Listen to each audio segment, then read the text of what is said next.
I've actually visited many of them in the hospital, and they came out better than me. They came out looking good. If I had that look, I would have been president 20 years ago. I wouldn't have had to wait so long. You look great, fellas. But yeah, many of them, I didn't even realize it at the time, but I visited many of you in the hospital. They did an incredible job. The doctors are absolutely unbelievable, the job they do. So we were having a little meeting, and at the same time, we're signing some very important legislation, what will become legislation. And right now, it's an executive order, and having to do mostly with education. And we have our Secretary of Education, Linda McMahon, who's been so incredible over the last few weeks. I've been watching her on television. I'd like to tell her she could do better, but she can't. She can't do any better. So I want to thank you, Linda. Fantastic. And we also have Commerce, and we have Labor with us today. And you have been, thank you very much. And thank you, Mr. Howard, thank you very much. And we'll take some questions after we're finished. Maybe I'll ask Will to step forward, and you can go through some of these. Also, Lindsay, you work with Will, two very talented lawyers, as you all know by now. Thank you, Mr. President. And we'll go through them. And Linda, why don't you come over here? In fact, why don't the three of you come over here? We also have a special guest with us today, sir. Oh, that's right. Annette Albright. Where is Annette? Annette Albright. Charlotte Mecklenburg, school teacher. Very special one. Thank you very much. It's a great honor to have you. You get all sorts of awards for talent. That's good. Thank you very much for being with us. Appreciate it. Thank you. Okay, please. Sir, the first executive order we have prepared for your attention, there are currently laws on the books requiring certain disclosures of universities when they accept large foreign gifts. We believe that certain universities, including, for example, Harvard, have routinely violated this law, and this law has not been effectively enforced. So this executive order charges your departments and agencies with enforcing the laws on the books with respect to foreign gifts to American universities. Okay, thank you. Thank you very much. We'll put it right here. Next for you, sir, university accreditation is currently a process controlled by a number of third-party organizations. That's by statute, by law. Many of those third-party accreditors have relied on sort of woke ideology to accredit universities instead of accrediting based on merit and performance. This executive order affects a number of changes to the university accreditation process, also applies to law schools and other sort of graduate programs. But the basic idea is to force accreditation to be focused on the merit and the actual results that these universities are providing, as opposed to how woke these universities have gotten. So we're setting up new accreditation pathways. We're charging the Department of Education to really look holistically at this accreditation mess and hopefully make it much better. Will we look into the past people that they've taken? For instance, I hear all about certain great schools, and then we read where they're going to teach people basic math that we can all do very easily, but they can't do. They're going to the top school, and they come out with a program of teaching basic math to somebody that got into a Harvard or a Princeton or a Yale. Is that part of this? When universities are not performing appropriately, whether that's in admissions or whether that's in their actual instructional activities, that's certainly something that accreditors should be considering, that right now we believe they're not doing a good enough job of, and I think Secretary McMahon could probably speak to that better than I could. So they're allowing people into school that can't do math, and yet kids who've worked really hard and number one in their class in a high school someplace in New Jersey or in Mississippi, they can't get into the best schools. What is that all about? Yeah, and I think that gets to your policy, sir, of meritocracy, that we should be looking at those who have real merit to get in, and we have to look harder at those universities that aren't enforcing that. Okay, thank you. And this pretty much does it, right? Yes, sir. Thank you.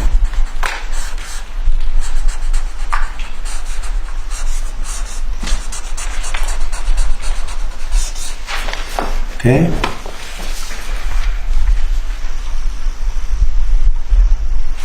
Thank you. Sir, during your first administration, you made promoting historically black colleges and universities, HBCUs, a major priority. This executive order takes existing law on HBCUs and brings it into effect. We're going to be setting up a White House initiative on HBCUs. The basic idea here is making sure that every aspect of your administration is working to ensure that HBCUs are able to do their job as effectively and as efficiently as possible.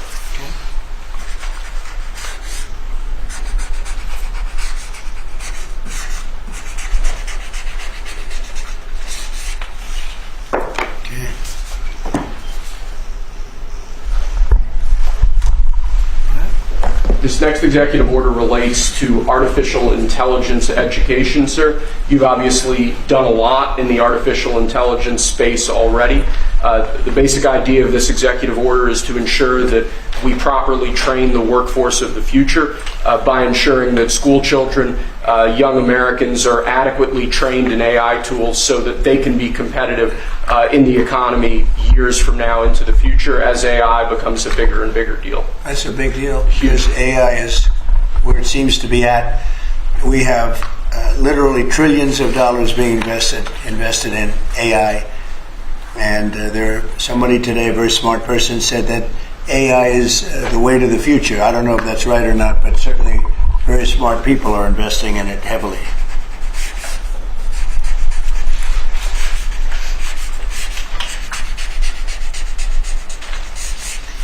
Good.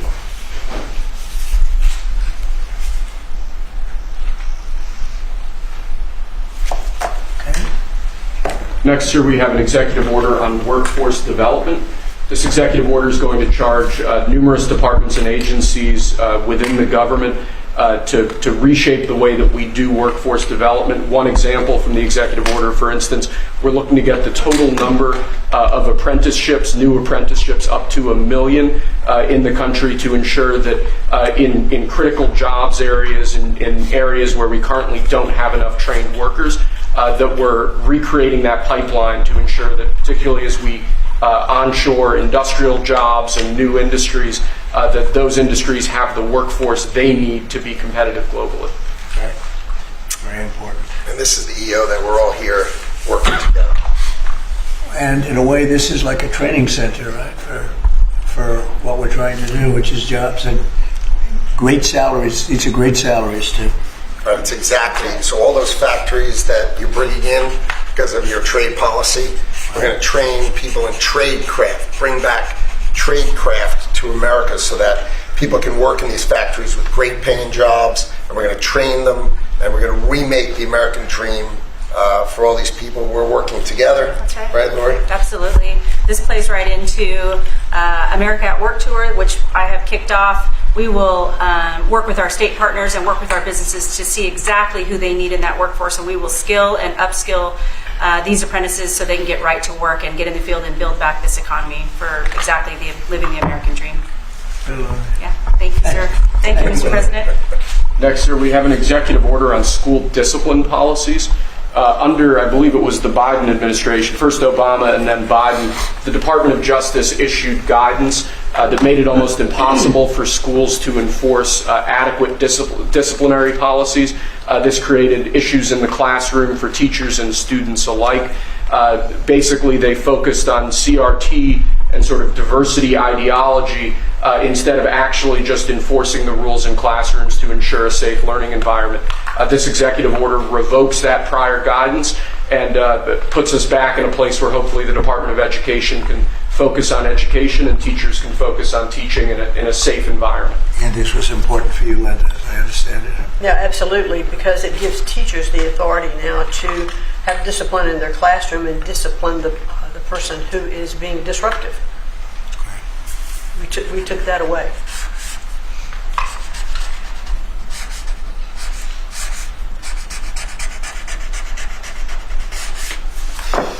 Okay.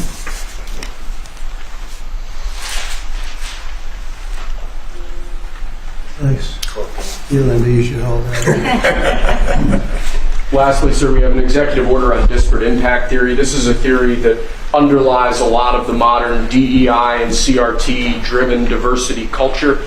The basic idea here is instructing your departments and agencies to no longer rely on disparate impact theory as they're regulating, as they're issuing guidance, as they're making rules. We want to focus on results. We want to focus on actual fairness. We want to focus on merit, not things like disparate impact theory and the whole sort of diversity, equity, and inclusion cult. It's getting out of that, huh? Yes, sir. After being in that jungle for a long time.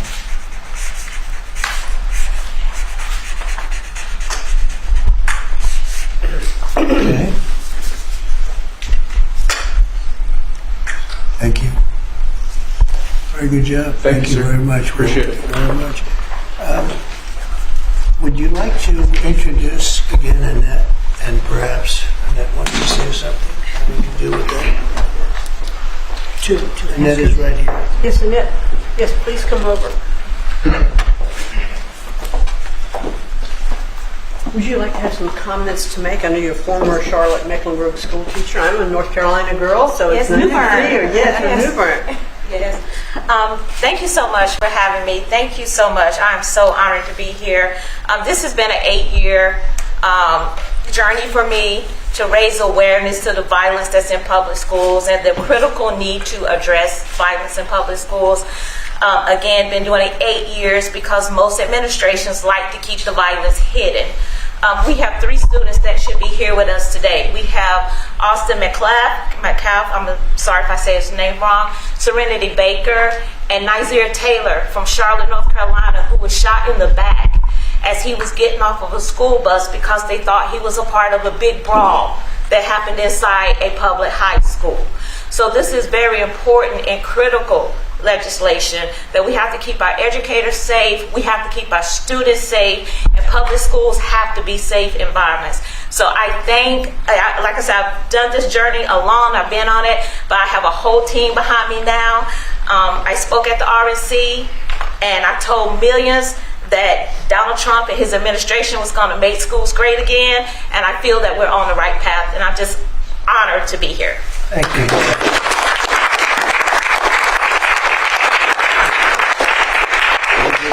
To our great vets that are with us, and is it okay if I give her one? What do you think? Thank you so much. I appreciate it. Thank you. Much. Thank you. What an honor. Great job. Could I ask Sarah to speak? Berardo? Yes, sir. Thank you. Tell us a little bit about these great gentlemen.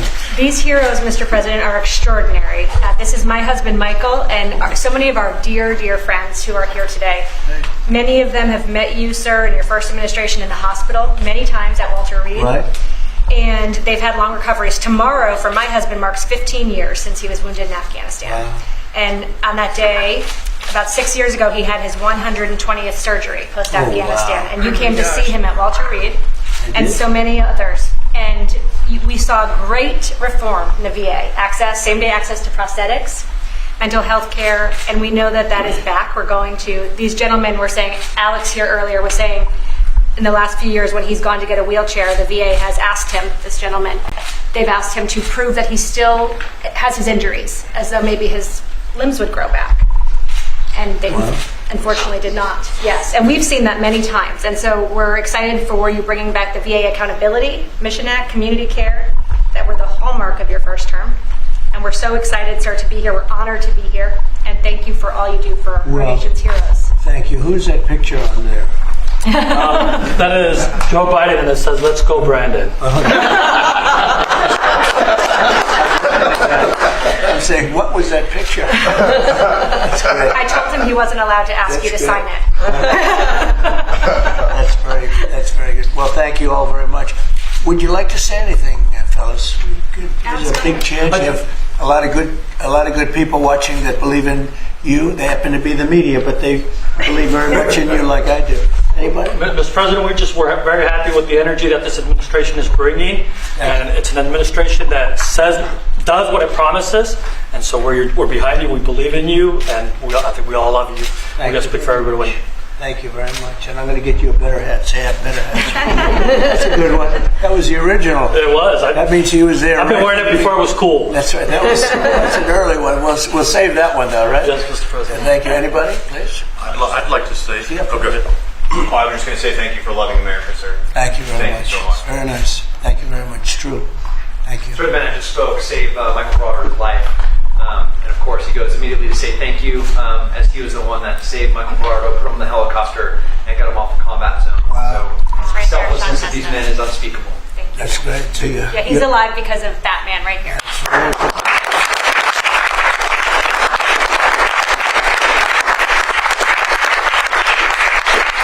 These are amazing people, great heroes. So that's really great. Anybody else? Yes. I'd like to say it was an honor to serve. You were worth it. This country's worth it. It's because of what Christ paid for.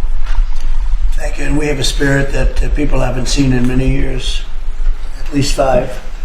That they haven't seen. I think even then, because we've been through so much for the last 4 years together, it was so bad. It was so bad what they've done to the borders, what they've done all over the place, and it's really an honor to be with you, all of you. Incredible.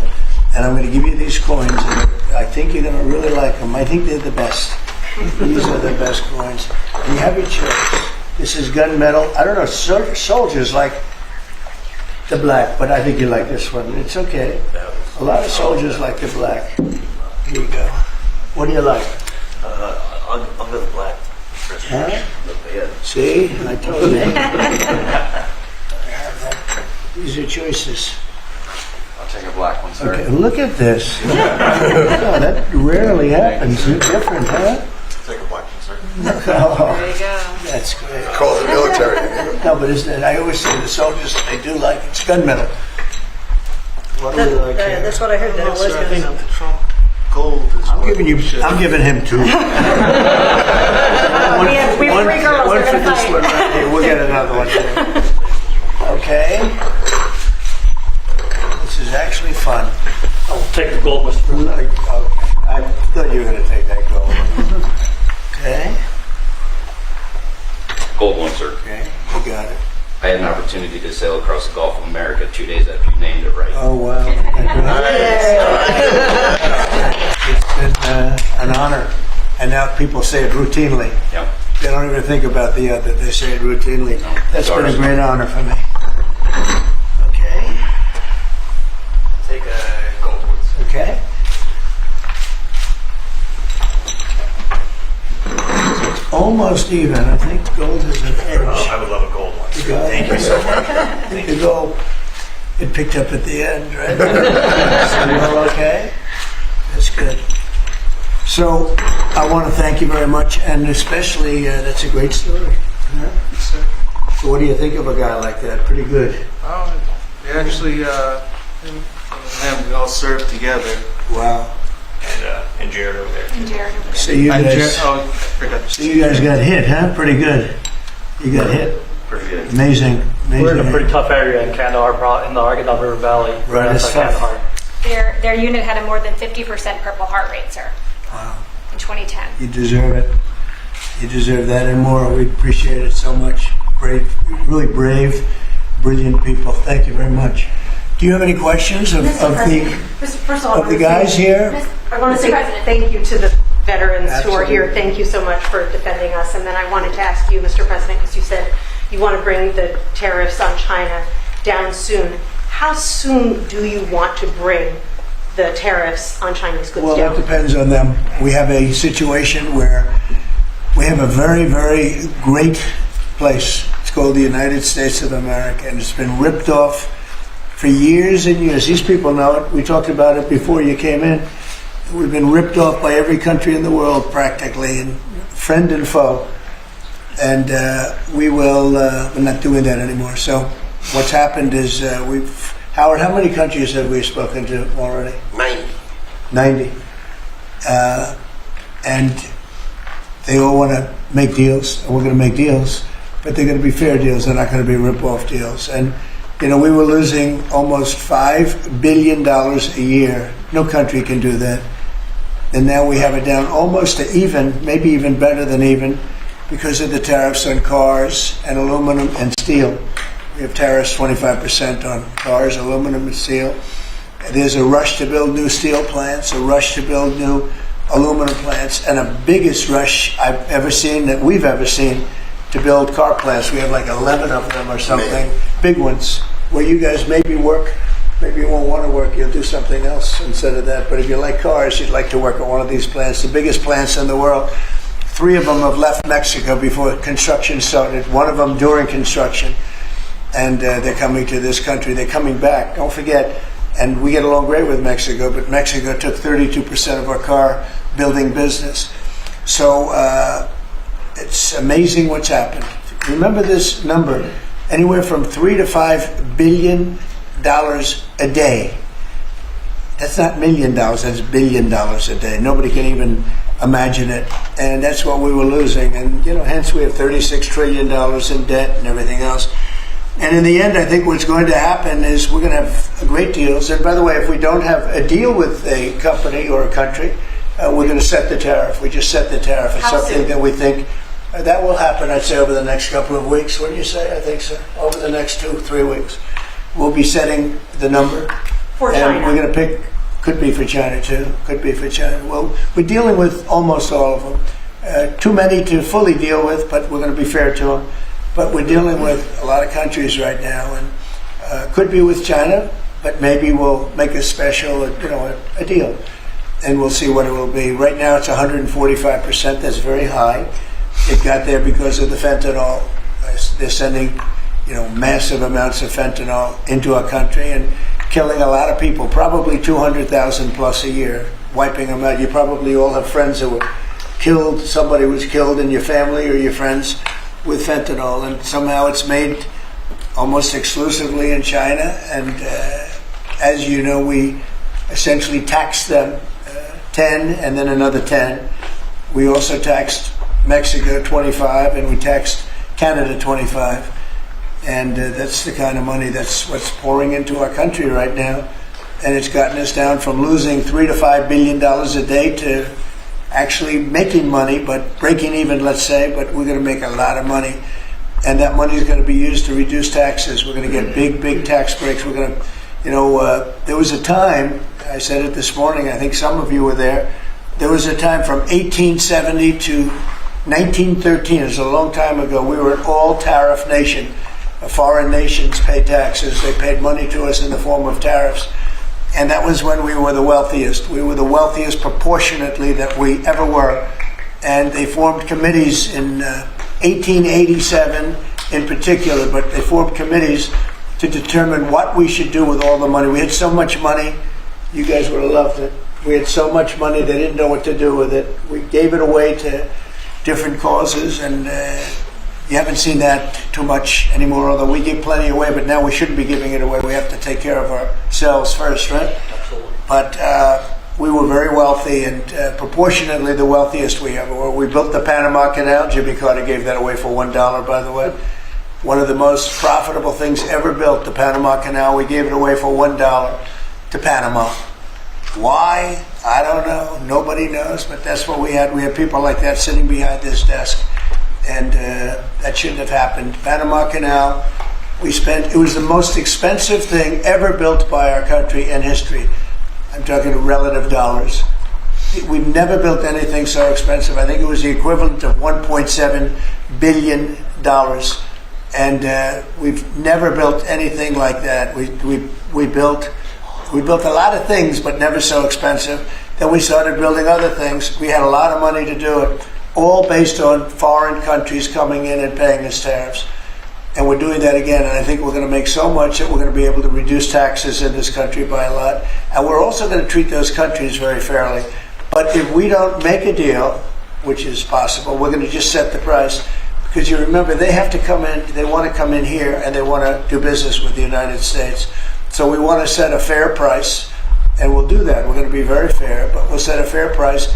And then they can make a determination as to whether or not they want to do business with the United States. And I think most of them will. And I think we're going to treat them very fairly. Were you worried about what the 145% tariffs were doing to small businesses here in the U.S.? Is that why you're bringing it down? No, I haven't brought it down.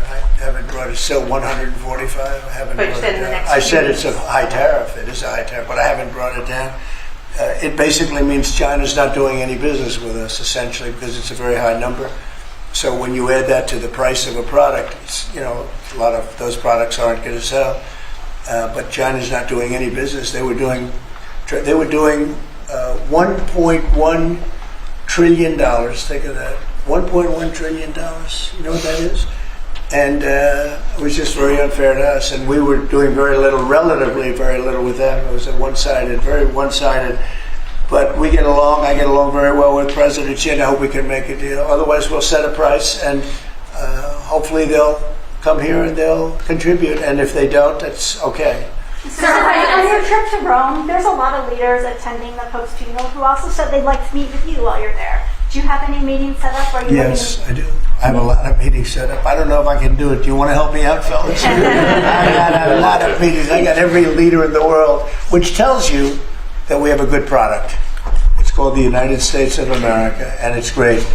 And these people know about it better than anybody in this room. But we have a great place, and it should be a lot greater. And that's what we're going to do. We're going to make it greater than ever before. It's very simple. Who are you going to be meeting with, President Zelensky? Well, I have a lot of meetings set up. Yeah. And are you bringing anyone with you in the U.S. delegation to the funeral, like Secretary Rubio or a former president? We have a couple of people coming. We'll announce it probably this evening or tomorrow. First Lady's going, and some people are coming with me from staff. But we'll have a number of people going. It's going to be. I'm sure it's going to be a beautiful ceremony. So, I had one on Ukraine, but I wanted to ask you one about veterans since they are here today, and thank you for your service and sacrifice. I wanted to ask you about the cuts that have been made, including with the VA. Can you assure that veterans like these men here, those that have been suffering from mental health issues or burn pits, for example, will be taken care of even very with much the cuts? So. In fact, they will tell you it's been better with me than any president in history. We had a 92% approval rating, which is unheard of, up 50 points from the previous administration in my first 4 years, and we're doing better now. And in fact, now they have something to call in doctor stuff where it's really become, modernized and great, where you don't have to go and travel sometimes long distances to get to a clinic or get to the VA. And I just heard this morning, I was listening to Doug Collins, who's the secretary, who was being interviewed, and the numbers are incredible. The approval ratings are the highest I've never heard numbers like this. It's better than the first 4 years. So no, there's no group of people more important than the people in this room. And I'm not talking about the media.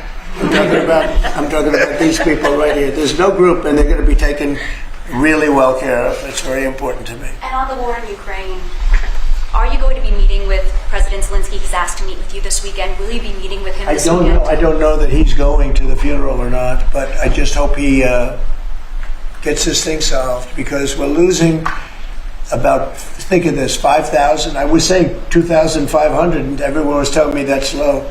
5,000 soldiers are being killed every week, approximately. Think of that. Every week, 5,000 soldiers. But let's say from 3,000 to 5,000 are being killed. They're Russian and Ukrainian. They're not Americans, but they're Russian, but they're people. And they're humans. They're human beings. They have families. They wave goodbye to their son, and then they get a call that the son's no longer there. It's a vicious war.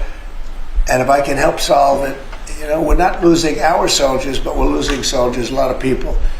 And if I can solve it because of a certain ability, that would be great. And if it doesn't happen, I will say that I think Russia is ready. And a lot of people said Russia wanted to go for the whole thing. And I think we have a deal with Russia. We have to get a deal with Zelensky. And I hope that Zelensky, I thought it might be easier to deal with Zelensky. So far it's been harder. But that's okay. It's all right. Have you had But I think we have a deal with both. I hope they do it, because I'm looking to save. And we spend a lot of money, but this is about a lot of humanity. This is the worst. I get the pictures, the satellite pictures. I've never seen anything like it. of the fields after some of these battles. It's horrible that it's going for nothing. We would have never had this problem. You would have never had that war if I were president. I guarantee you that. And for 4 years, you didn't have it. Are you going to meet with Vladimir Putin? Please. Are you going to meet with Vladimir Putin? I will be meeting in with him. Saudi Arabia? It's possible, but most likely not. I think we'll meet with him shortly thereafter. What is Mr. Whitcock going to present to the Federal Reserve Chairman Jerome Powell, during the Biden administration in the campaign, with inflation raging, he lowered interest rates 2 times. Now, with 2 consecutive months of inflation being down, all economic theory you learn in the 8th grade says it's time to cut rates when inflation is down. He's not done that. Have you had any direct conversation with him? No, I haven't called him. I might call him. I haven't called him, but I believe he's making a mistake by not lowering interest rates. And I think as well as we're doing, we'd do much better. He's keeping rates too high. He historically has been late, except when it came to Biden. He was recommended by a certain person that I'm not particularly happy with, but he will hopefully do the right thing. The right thing is to lower interest rates, so we'll see what happens. I think we're sitting on something that's going to be very good. With all the tariff money starting to come in, our country's going to be doing really well, and hopefully he'll be doing. We don't have inflation. Groceries are down. When I first came in, people were there. They hit me with the first day that I was president. Somebody started screaming at me that eggs are up. I said, I just got here. And in the first week, they were going crazy. You remember that, Linda? Yes. They were going crazy. They're saying egg prices are too. I said, I'm here for 1 week. Just leave me alone. This is the fake news media. And I said, what can I tell you? But Brooke Rollins, our Secretary of Agriculture, and a group working with her have done an amazing job. And egg prices have gone down 87%. Energy now is down $65 a barrel. They have some energy selling gasoline for less than $2 in a couple of states. Alabama, a couple of great states, but all over the country, it's way down from what it was 6 months ago, 3 months ago. And that has a lot to do with the war. When Biden allowed energy to skyrocket, it just skyrocketed. It was out of control. Russia made a lot more money because they make their money on energy. And I kept saying, he supposedly wants to end the war, but he lets energy go out of control. Well, I've gotten it. We are drilling like crazy right now, and we have it down to $65 a barrel. It went up to almost $100 a barrel. And at that number, Putin and Russia made a lot of money. So I think one of the reasons, I think he has a certain respect for me. But one of the big reasons is oil prices are down. I think this is a good time to get the war settled. Thank you. One more question. Thank you for that question. For those of us that live here in the district, you said when you came in you were going to make Washington, D.C. great again. Right. One of the issues we've got right now is we understand there might be an imminent deal between the owner of the Washington football team, whatever you want to call them now, Commanders, and locally in getting the Redskins back to D.C. and RFK Stadium. That's on federal property. Right. Are you going to be involved in that negotiation? Yep. And would one of the stipulations be they change their name back to the Redskins? Oh, I see. Well, that's a little bit. Nobody's asked me that one. Look, I think when the Indian population is a great part of this country, a great heritage. And we were talking about Massapequa, Long Island, the Chiefs, they call themselves the Chiefs. Well, the Kansas City Chiefs, they're not changing their name. A great team, great people, great owners, great coach and quarterback. I love the quarterback, like his girlfriend too, and his wife. His wife is great. She's been a big fan. His quarterback's mother is incredible. I like that team. They're called the Chiefs, and frankly, I see nothing wrong with it. They call them the Warriors, and not that team, but a lot of other teams, and all of these Indian surnames and different names. And I'm saying that I think that's a positive thing. And when you go back to Indians, they poll this. They don't know why these names are being taken off. They're trying to. I think it's degrading to the Indian population, and it's a great population, and they like when they're called by various names. Now, Washington. The Redskins, perhaps that's a little bit different, but I can tell you that I spoke to people of Indian heritage that love that name and they love that team, and I think it's I think it's a superior name to what they have right now. And it had heritage behind it. It had something special. But a lot of the names having to do with, different places, not just Indians, but I think they changed the name of the Cleveland Indians. Why would you take the name Indians off the Cleveland Indians? And now it's called the Cleveland something else. Guardians. Right? Guardians. It just doesn't make sense to me. So we're about bringing common sense back to this country. And it may be popular or unpopular what I'm saying and I've just said to you. He's a nice guy. He got a lot out of me on this one, but I think most people agree with me. I think it really is demeaning to Indians.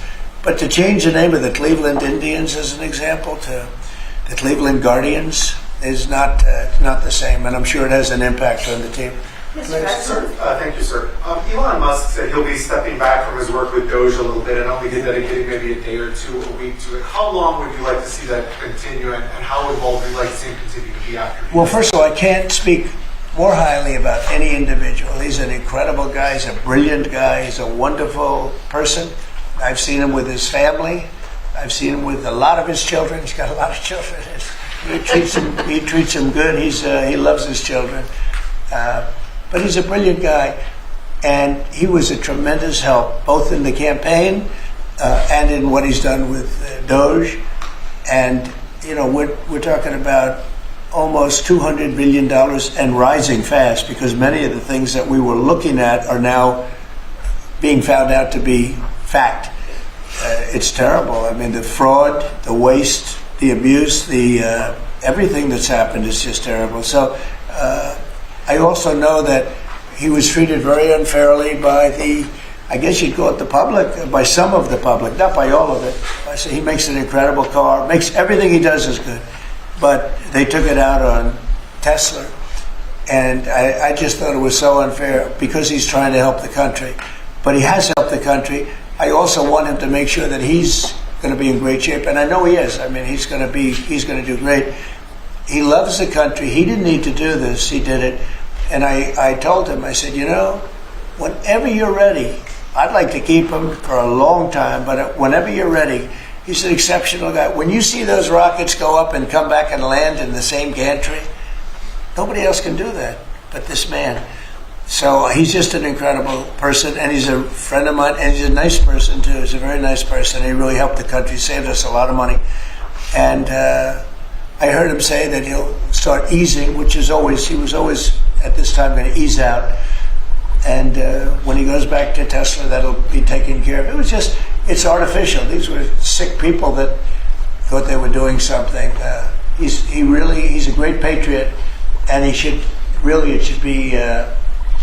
be the way, that should never have happened to him. And I will tell you right now, he makes a great product. It's a great car. It's great everything. Starlink is great. What he does is good. He's doing medical things that are amazing. And we have to, at some point, let him go and do that. And we expect him to be doing it about this time. But I'll talk to Elon about it. Thank you for the question. So, a second question. Canada has an election coming up. How would you have a prediction for that, and what do you think the results with respect to Canada? With the negotiations? Oh, I don't want to predict other nations' elections. It's tough enough doing this one. Look, I love the Canadian people. I like Canada, but it's costing us $200 billion a year to support Canada. $200 billion. And I say, why are we doing that? You know what? We can make our own cars. We have more energy than they do. We have more energy than anybody in the world. We don't need their lumber, obviously. We have more lumber. We have a lot of lumber. We have a lot of everything that they sell us. But in particular cars, they took a large percentage of the car making, and I want to bring it back to this country. I really don't want cars from Canada. So when I put tariffs on Canada, they're paying 25%, but that could go up in terms of cars. When we put tariffs on, all we're doing is we're saying we don't want your cars in all due respect. We want really to make our own cars, which is what we're doing in record numbers now. You know, we're going to be at record levels in a very near future because of all the plants, the car plants that are being built. And I'd rather see them made in Michigan and made in South Carolina and made in different states. Tennessee, we have a lot of great car-making states, and we have some that aren't car-making yet, but they will soon be car-making states. And that's what I want to see for our country. At the same time, I want to help Canada. I have spoken to the current Prime Minister. He was very, very nice, I will say. Very nice. We had a couple of very nice conversations, very good. But I don't think it's appropriate for me to get involved in their election. Mr. President, if I may, this deal that you have with Russia, does it include recognizing Russia's sovereignty over Crimea? Well, everything is good. Look, I just want to see the war end. I don't care. As long, if they're both happy, they both sign an agreement. I have no favorites. I don't want to have any favorites. I want to have a deal done. I want to save the lives. Now, with that being said, we're spending hundreds of billions of dollars through Biden. Biden should have never let that war happen. We're spending hundreds of billions, maybe $350 billion we've given to Ukraine. And we could use that money right here. So I'd like to see that. But most importantly right now is when I see the pictures, the satellite pictures of the battlefield, if I can stop that because of an ability I have to do things, I want to see if I can do that. Mr. President, you on tariffs, you just mentioned that 25% could go up on cars in terms of Canada. Does that mean that you're considering changes to the auto tariffs and auto parts? No, we're not considering it now, but at some point it could go up, yeah, because, again, we don't really want Canada to make cars for us, to put it bluntly. We want to make our own cars, and we're now equipped to do that. They took a lot of our car business. Mexico, too, took a lot of our car business. We want to make the cars here. I'm running this country. I'm not running Canada.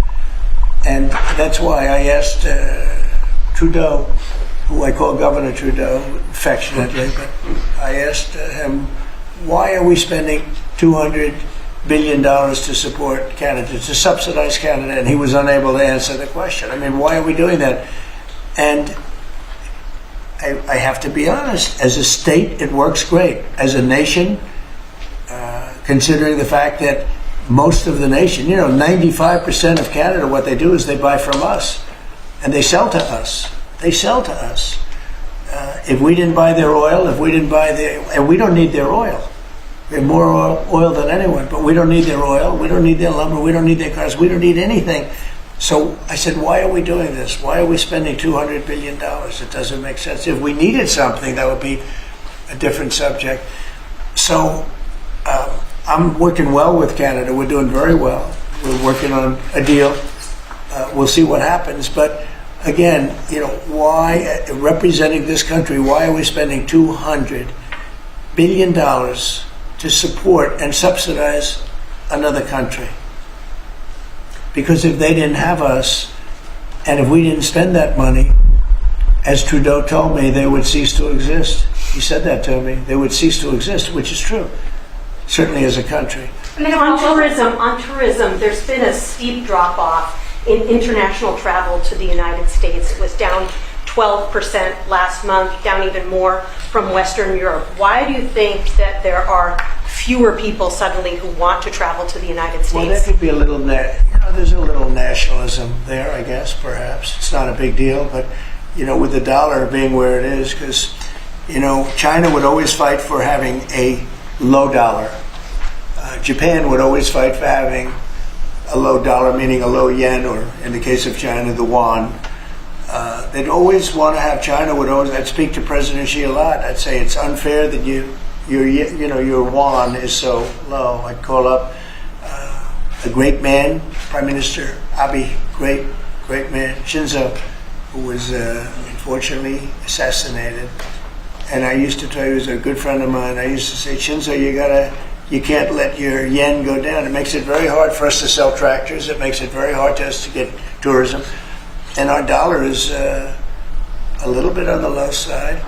And that means that a lot of tourism is going to come in. But I could see a little bit of nationalism at work. And I could see it likewise with us not wanting to go to certain countries. But that will work out very easily. Do you think some people are scared to come here because they hear the stories of tourists who are detained for a few days or even a week or two? No, we treat our tourists great.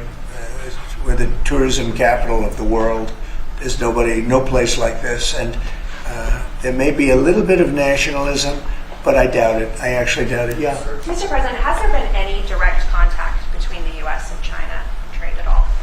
Yeah, of course. Yeah. And Every day. every day. And then secondly, would you support a millionaire tax?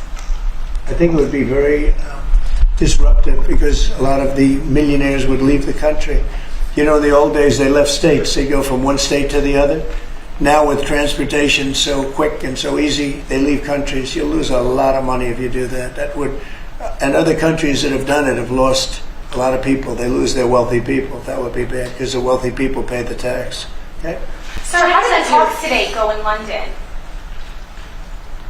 Do you think that the asks from Ukraine and Europe I think they went well. I mean, you know, we got to get two strong people, two smart people to agree.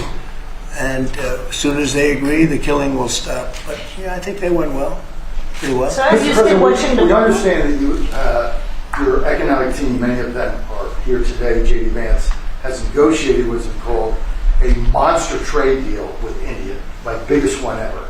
Can you share with us what some of the framework of that might be? You said England. India. India? India. Oh. They're not very complicated, these deals. It's about the tariffs. India charges almost more than any other country in the world.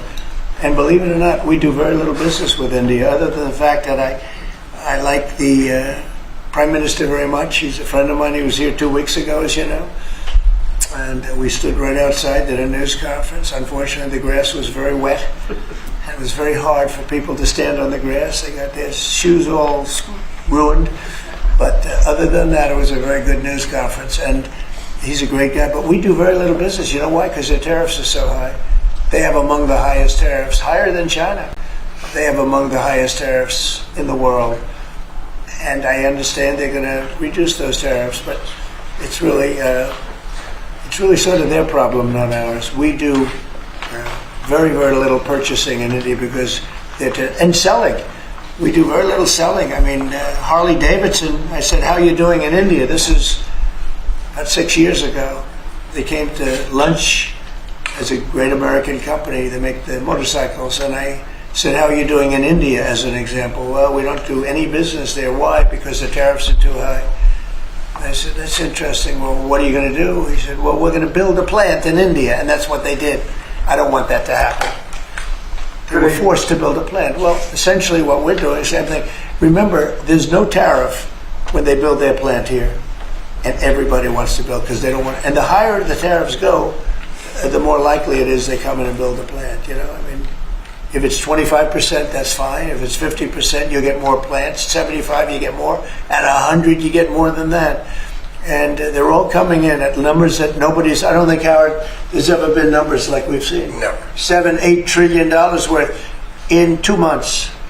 Because it took me a month to get started. In all fairness, but in 2 months we did this, and now we're coming up on 100 days, first 100 days, and I think we're going to be close to $8 trillion. There was never any president that did even a tiny percentage of that. Okay, any other questions? Sure. One of the deals signed by your 100-day mark, and China is saying that we're threatening and blackmailing them into a deal. What would be your response? Well, I mean, China, look, I have great relationships in China, with President Xi in particular, but China has been charging us massive tariffs for many years. That's one of the reasons they were able to steal so many of our companies. They took our companies out of America, and they built their plants in China. And one of those things, so now we're reversing it, but at levels that nobody's ever seen before. No, we're going to get along great with China, I have no doubt about it. Thank you very much, everybody. Thank you, Chris. Thank you, Chris. Thank you. Thank you. Thank you. Thank you. Keep going.